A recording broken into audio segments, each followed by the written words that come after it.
Hello ನಮಸ್ಕಾರ, welcome to my YouTube channel. ನಾನಿವತ್ತು ಎಲ್ಲಿ ಬಂದಿದ್ದೀನಿ ಅಂತ ಯೋಚನೆ ಮಾಡ್ತಾ ಇದ್ದೀರಾ? ನಾನಿವತ್ತು ಎಲ್ಲಿ ಬಂದಿದ್ದೀನಿ ಅಂತ ನಾನು ನಿಮಗೆ ತೋರಿಸ್ತೀನಿ, ಬನ್ನಿ. ನಾನಿವತ್ತು ನನ್ನ ಫ್ರೆಂಡ್ ಮಗನ ಬರ್ಡೇ ಪಾರ್ಟಿಗೆ ಬಂದಿದ್ದೀನಿ. ಇದು ಅವ್ರ ಮನೆ ಎಂಟ್ರೆನ್ಸ್.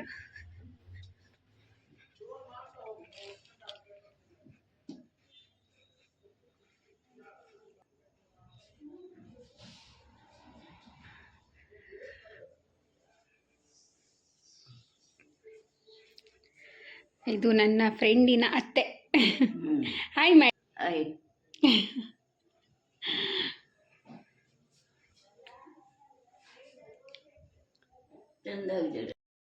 ನನ್ನ ಫ್ರೆಂಡು ಮಕ್ಕಳನ್ನ ಟ್ಯೂಷನಿಂದ ಇಬ್ಬರನ್ನು ಕರ್ಕೊಂಡು ಬಂದು, ಇವನೇ ಬರ್ಡೇ ಬಾಯ್ ನರಸಿಂಹ ಅಂತ ಹೇಳ್ಬಿಟ್ಟು ಬಂದಿದ್ದ ತಕ್ಷಣ ಪೃಥ್ವಿ ಅಣ್ಣ ಬಂದ ಅಂತ ಹೇಳ್ಬಿಟ್ಟು ಪೃಥ್ವಿನ ಹುಡುಕ್ತಾ ಇದ್ದ. ಹಾಗೆ ಪೃಥ್ವಿ ಕೂಡ ವಿಶ್ ಮಾಡ್ದ. ಅಷ್ಟೊತ್ತಿಗೆ ಅವರಮ್ಮ ಕೂಡ ಬಂದರು, ನನ್ನ ಫ್ರೆಂಡ್ ವಿದ್ಯಾ ಅಂತ ಹೇಳ್ಬಿಟ್ಟು. ಈಗ ಅವಳಂತೂ ಫುಲ್ ಖುಷಿಯಲ್ಲಿ ಬಂದುಬಿಟ್ಟಿದ್ದಾಳೆ. ಮಗನ ಬರ್ಡೇ ಅಲ್ವಾ, ನೋಡಿ ಡೆಕೋರೇಷನ್ ಎಲ್ಲ ಮಾಡ್ತಿದ್ದಾಳೆ. ಮಕ್ಕಳಿಗೆ ಬರ್ಡೇ ಅಂತೇಳಿ ಖುಷಿ ಇರುತ್ತೋ ಇಲ್ಲೋ ಗೊತ್ತಿಲ್ಲ, ಬಟ್ ಪ್ರತಿಯೊಂದು ತಾಯಂದಿರಿಗೂ ತುಂಬಾ ಖುಷಿ ಇರುತ್ತೆ. ಅವ್ರದ್ದೇ ಬರ್ಡೇ ಥರ ಫೀಲ್ ಮಾಡಿಕೊಂಡು ಅರೇಂಜ್ಮೆಂಟ್ ಮಾಡ್ತಾ ಇರ್ತಾರೆ. ಅದರಲ್ಲಿ ನನ್ನ ಫ್ರೆಂಡು ಕೂಡ ಹೌದು. ಅಷ್ಟೊತ್ತಿಗೆ ನೋಡಿ ನಮ್ಮ ಪುಟ್ಟು ಬಂದು ಇಲ್ಲಿ ಪೋಸ್ ಕೊಡ್ತಾ ಇದ್ದಾನೆ. ಹಾಯ್ ಮಾಡೆ ನನ್ನ ಚಾನೆಲ್. ಹಾಯ್ ನೋಡಿ ಫ್ರೆಂಡ್ಸ್, ಇವಳೇ ನನ್ನ ಫ್ರೆಂಡ್ ವಿದ್ಯಾ ಅಂತ ಹೇಳ್ಬಿಟ್ಟು. ಈಗ ನೋಡಿ ಎರಡೂ ಮಕ್ಕಳು ಕೂಡ ಒಂದೇ ರೀತಿ ಡ್ರೆಸ್ ಹಾಕ್ಕೊಂಡು ರೆಡಿಯಾಗಿ ಬಂದಿದ್ದಾರೆ. ಇವರಮ್ಮ ಪ್ರತಿ ಸರಿನೂ ಅಷ್ಟೇ ಬಟ್ಟೆ ತೆಗೆದ್ರೆ ಇಬ್ಬರಿಗೂ ಒಂದೇ ರೀತಿ ತೆಗಿತಾರೆ. ಹಾಗೆ ಬರ್ಡೇ ಸೆಲೆಬ್ರೇಷನ್ ಮಾಡ್ತಾನೂ ಅಷ್ಟೇ ಇಬ್ಬರನ್ನು ನಿಲ್ಲಿಸಿ ಬರ್ಡೇ ಸೆಲೆಬ್ರೇಷನ್ ಮಾಡ್ತಾರೆ.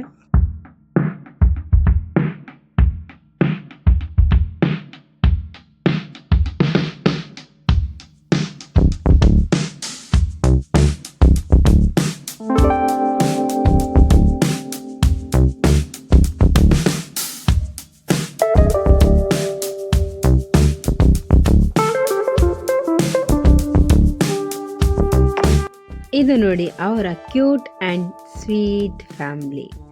ಇಬ್ಬರು ಮಕ್ಕಳು ಹಾಗೆ ಗಂಡ ಹೆಂಡತಿ. ತುಂಬಾ ಜಾಲಿಯಾಗಿರುವ ಒಂದು ಪುಟ್ಟ ಕುಟುಂಬ ಅಂತಲೇ ಹೇಳ್ಬೋದು.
Hi, good morning. ರಾತ್ರಿ ಮನೆಗೆ ಬರ್ತಾ ತುಂಬಾ ಲೇಟ್ ಆಗಿತ್ತು, ಹಾಗಾಗಿ ವಿಡಿಯೋ ಎಂಡ್ ಮಾಡಲಿಕ್ಕಾಗಿರಲಿಲ್ಲ. ಈ ವಿಡಿಯೋ ನಿಮಗೆ ಇಷ್ಟ ಆಗಿದೆ ಅಂತ ಅಂದ್ಕೊಳ್ತೀನಿ. ಇಷ್ಟ ಆಗಿದರೆ ಒಂದು ಲೈಕ್ ಮಾಡಿ, ಶೇರ್ ಮಾಡಿ, ಹಾಗೆ ಕಮೆಂಟ್ ಮಾಡಿ. ಥ್ಯಾಂಕ್ ಯು ನನ್ನ ವಿಡಿಯೋ ನೋಡಿದ್ದಕ್ಕಾಗಿ. ಬಾಯ್.